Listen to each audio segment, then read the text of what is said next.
Jazz diplomacy is more than music, it's spycraft on a syncopated beat. No guns, no diplomats, no speeches. But what does it take to win hearts, topple regimes, and spend our tax dollars all with Louis Armstrong's trumpet and a playlist that now runs from trap beats in Beijing? Doubled down today on how destructive the U.S. attacks have been on Iran's nuclear facility. To Afropop and Lagos, America's soft gun strategy. From the mid-1950s to the 1970s, America hit a high note in the Cold War not with bombs, but with bebop. Jazz legends like Dizzy Gillespie, Dave Brubeck, Louis Armstrong, and Duke Ellington became cultural commandos in a State Department-backed mission to win hearts and minds abroad. Dizzy dazzled audiences from Iran to the Balkans in 1956, while Brubeck's cool chords drifted through post-repression Poland in 1958, striking chords of freedom just as Warsaw echoed with Soviet shadows. These jazz tours were not just concerts, they were swing-fueled subversion, grooving past iron curtains and censorship. The bands, often multiracial, subtly challenged segregationist narratives at home, while projecting an image of unity abroad. Brubeck Riley noted, "No dictatorship can tolerate jazz," knowing full well America was still riffing through its own civil rights disharmony. The music spoke of improvisation, individualism, and freedom, concepts antithetical to totalitarian control. In smoky clubs and grand concert halls, jazz became America's soft gun, shooting notes instead of bullets. Who knew syncopation could rattle regimes? Next up, we'll crunch the numbers: how much Uncle Sam spent on swing, and what Capitol Hill really thought of this foot-tapping foreign policy. Tracking the budget, dollars and cents. Tracking the budget, so who's footing the bill for America's jazz hands abroad? Surprise, it's more than pocket change.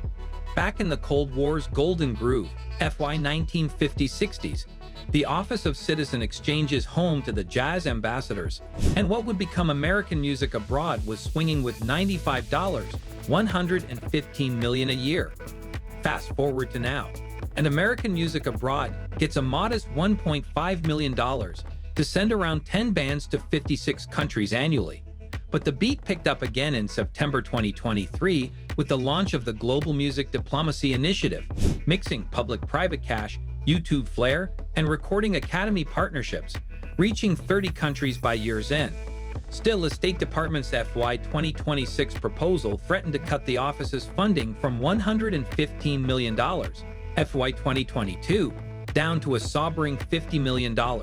Enter Stage Left, a political remix. The Peace Through Music Diplomacy Act slipped into the 2023 Defense Authorization Bill, a diplomatic harmony note among missiles and naval fleets.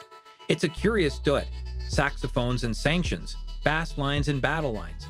As culture meets geopolitics, one wonders what tune is Foggy Bottom really playing? Next up, the dirty little secret behind State's smooth soundtrack.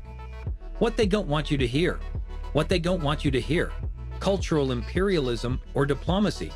Sure, it sounds noble sending musicians abroad to spread good vibes, but critics argue it's less about harmony and more about hegemony.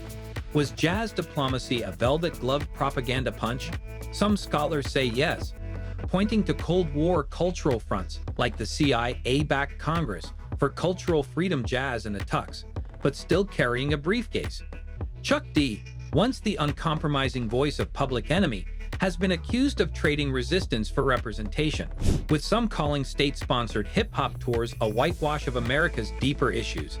Yet the musicians themselves weren't always mouthpieces. Brubeck quipped in 1958, "No dictatorship can tolerate jazz," which hit like a cool riff laced with irony given segregation back home. Armstrong and Gillespie, too, made noise beyond the trumpet, quietly challenging narratives even as they played the part. So is it soft power or a smooth con? A diplomatic jam session or just an expertly mixed spin? Next up, how hip-hop, pop, and a new generation of artists are remixing the message and refusing to play the same old tune. Hip-hop and pop take the stage. As the needle dropped on the 2000s, trumpets surrendered to turntables and rhyme schemes. State-backed jams like One Beat and Next Level morphed security briefings into ciphers, where beat-making labs doubled as visa-free zones for Syrian MCs and South Bronx producers. the Council on Foreign Relations even deadpanned that hip-hop is a soft power superweapon, tipping its hat to the diplomats with do-rags. Quincy Jones, ever the genre's godfather, snagged 2023's inaugural Peace Through Music Award, a gold record for Goodwill. Meanwhile, Herbie Hancock, Jelly Roll, Lainey Wilson, Chuck D, Brie Land, and Teddy Swims slipped on U.S. global music ambassador sashes like Grammy Bling. They were not lobbing leaflets, they were dropping playlists, freestyle flipping foreign policy into 4-bar hooks. By mid-2024, YouTube piled in, spraying algorithmic confetti so a drill track about Milwaukee potholes could soundtrack a dance video in Manila. The result, diplomacy that autoplays, rewinds, and remixes on demand turns every 808 kick into a handshake, every sample into a passport stamp. Skeptics may side-eye the spin, but the hope is simple. Each bass drop equals one less bomb drop, real-world hits and misses. In Warsaw 1958, Dave Brubeck's cool chords sliced through Iron Curtain static, electrifying a crowd that called jazz freedom you can dance to. 2 years earlier in Athens, Dizzy Gillespie's bebop surged past simmering Civil War scars and ended with Greek youth parading the band on their shoulders like Olympian torchbearers. Jump to 2023, when the Philadelphia Orchestra unpacked its cellos in Beijing, a velvet reprise of Nixon-era ping-pong diplomacy now rendered in Dolby Atmos. By mid-2024, a state YouTube blitz beamed hip-hop hooks into bedrooms no attache could breach, proving a viral bass drop outpaces any briefing cable. Still, beneath the standing ovations lurks a discordant riff. Critics say these globe-trotting jam sessions often auto-tune America's off-key verses on race, censorship, and inequality. Brubeck himself once shrugged, "No dictatorship can tolerate jazz," a line that still stings given Jim Crow's lingering echo. Gillespie, ever the prankster, joked that bebop scared the hell out of tyrants, yet he faced segregated hotels at home. Chinese audiences cheered the Philly Strings but scrolled reports of U.S. book bans. YouTube comments and Lagos celebrate rap workshops while side-eyeing police brutality headlines. Soft power, it seems, spins on a double-sided record. Side A sells liberty, side B reveals the scratches. The world's question is simple. Can the melody of freedom stay on beat when the home studio still needs tuning? Budget drama and bureaucratic battles. Congressional budget season hits a high note of drama once again, where violins clash with values and saxophones square off with Senate subcommittees. In FY 2023, Citizen Exchanges enjoyed a $115 million melody, but the FY 2026 budget dropped to $50 million, hit like a discordant cymbal crash, sparking bipartisan backlash and passionate performances from arts advocates.